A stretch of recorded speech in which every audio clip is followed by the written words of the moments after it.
नमस्कार, मैं हूँ कीर्ति मिश्रा और हमारे साथ है दक्षिण पश्चिम बीजेपी प्रत्याशी भगवान दास सबनानी जी। बीजेपी ने आपके ऊपर भरोसा जताया दक्षिण पश्चिम को लेकर, कैसा लग रहा है?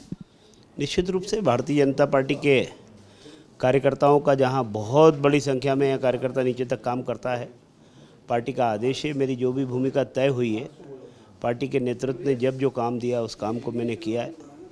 चाहे पार्टी के जिलाध्यक्ष के रूप में, चाहे महापौर प्रत्याशी के रूप में, पार्षद के रूप में, प्रदेश के महामंत्री के रूप में। और आज पार्टी ने महसूस किया कि मुझे जनप्रतिनिधि बनना चाहिए, इसलिए मुझे दक्षिण पश्चिम विधानसभा की जिम्मेदारी दी है। मैं निमित्त मात्र हूँ। कार्यकर्ता वहाँ काम करता है, कार्यकर्ता के परिश्रम से ही वहाँ चुनाव जीता जा सकता है। लगातार हम जीते हैं। पिछले चुनाव को छोड़ दें, पिछले चुनाव में भी थोड़ी सी कोई कमी रह गई थी, लेकिन उसको दूर करने का काम कार्यकर्ता करेगा। और मध्य प्रदेश में जब भारतीय जनता पार्टी की सरकार बनेगी तो 152 दक्षिण पश्चिम विधानसभा क्षेत्र का भी उसमें योगदान हो। अच्छा, अभी वर्तमान विधायक कांग्रेस के हैं पीसी शर्मा।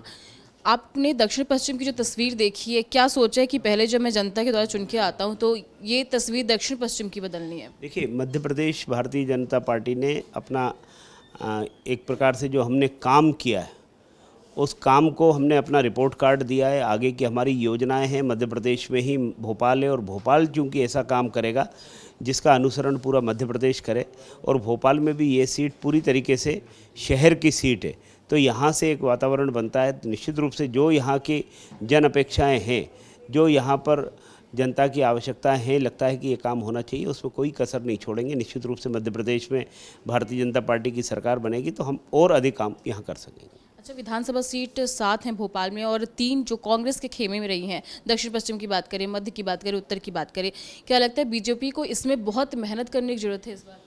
देखिए, यहाँ के कुछ समीकरण तो कुछ और दिशा के होते हैं।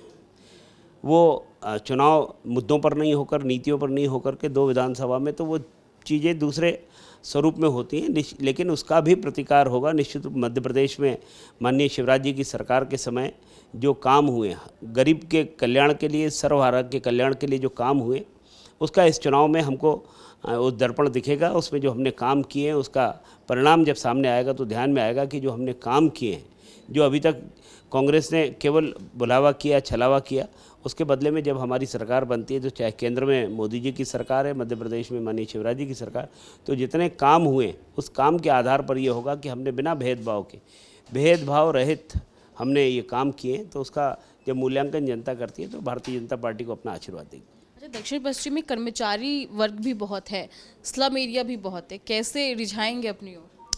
देखिए, सेवा बस्तियां हैं, उसके लिए बहुत सारे कार्यक्रम, आज जो भी गरीब कल्याण कार्यक्रम बनते हैं, योजनाएं हैं, उसका सीधा लाभ उनको मिले, चाहे प्रधानमंत्री आवास के रूप में, चाहे अन्य रूप में जो भी काम है, तो उसका लाभ तो सीधा सेवा बस्ती में रहने वाले हमारे जो भाई बहन हैं उनको मिलता ही है, उनको मिलना चाहिए। और पंडित दीनदयाल उपाध्याय जी के एकात्म मानववाद से प्रेरित होकर के जब हम काम करते हैं तो हमारे मूल में ये है कि समाज की अंतिम पंक्ति में बैठे व्यक्ति को हम कैसे मुख्यधारा से जोड़ सकते हैं। रही बात कर्मचारियों के मामले में, माननीय शिवराज जी की सरकार ने जो काम किए हैं उन कामों के आधार पर और उसमें जहां आवश्यकता होगी, मध्य प्रदेश की सरकार जब भारतीय जनता पार्टी की बनेगी तो हम उसमें भी उसको पूरा कर सकेंगे, क्योंकि हमने सबकी चिंता करने की बात कही है।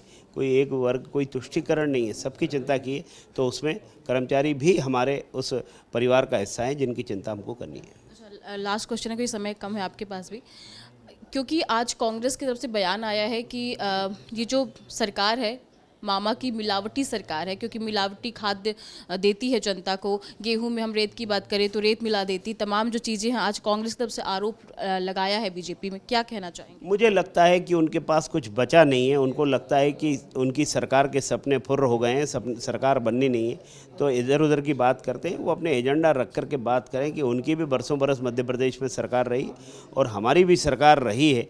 ये एक 1.25 साल को छोड़ दें तो लगभग 19 साल से के करीब मध्य प्रदेश में भारतीय जनता पार्टी की सरकार बनी। जब भी चाहे 77 में बनी 2.5 साल की सरकार हो, 90 में बनी सरकार हो, भारतीय जनता पार्टी की जब भी सरकार आई है तो हमने गरीब कल्याण के काम किए, हमने काम किए और काम के आधार पर ही जनता ने हमको चुना है।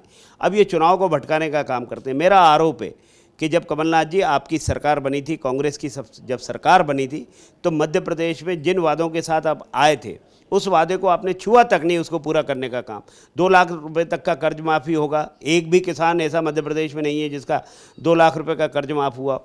बेरोजगारों को बेरोजगारी भत्ता दिया जाएगा। एक भी बेरोजगार ऐसा नहीं है जिसको जो कह सके मुझे 4,000 रुपये का बेरोजगारी भत्ता मिला। केवल और केवल शराब की नीतियाँ कैसे बननी चाहिए, कैसे दलालों का अड्डा वल्लभ भवन हो गया, तो वल्लभ भवन को बदनाम करने का काम कांग्रेस के नेताओं ने किया, कांग्रेस के दलालों ने किया। तो जनता के सामने दोनों में अंतर है। इसलिए मध्य प्रदेश में जनता ने जो देखा है, जनता ने जो महसूस किया है, वापस भारतीय जनता पार्टी की लोकप्रिय सरकार आएगी और हम जनता के कल्याण के काम करेंगे। दक्षिण पश्चिम सहित इस बार बीजेपी मध्य प्रदेश में कितने सीट में कमल खिलाएगी? देखिए, हमारा लक्ष्य माननीय पूर्व राष्ट्रीय अध्यक्ष, वर्तमान में गृह एवं सहकारिता मंत्री जो हैं माननीय अमित शाह जी ने हम सबको जब बातचीत की और एक एक सीट की जब उसका विश्लेषण करके उसकी तुलना की, तो निश्चित रूप से हमने ये माना है कि मध्य प्रदेश में भारतीय जनता पार्टी 150 प्लस 150 से अधिक सीटों पर जीत करके आएगी और मध्य प्रदेश में लोकप्रिय सरकार भारतीय जनता पार्टी की बनेगी। धन्यवाद। तो ये थे हमारे साथ दक्षिण पश्चिम बीजेपी प्रत्याशी भगवान दास सबनानी। इनका साफ तौर पर कहना है बीजेपी इस बार फिर से अच्छे बहुमत से जनता के मन में जगह बनाएगी। कैमरा पर्सन विनय नागमल के साथ कीर्ति मिश्रा, EMT न्यूज़ भोपाल से।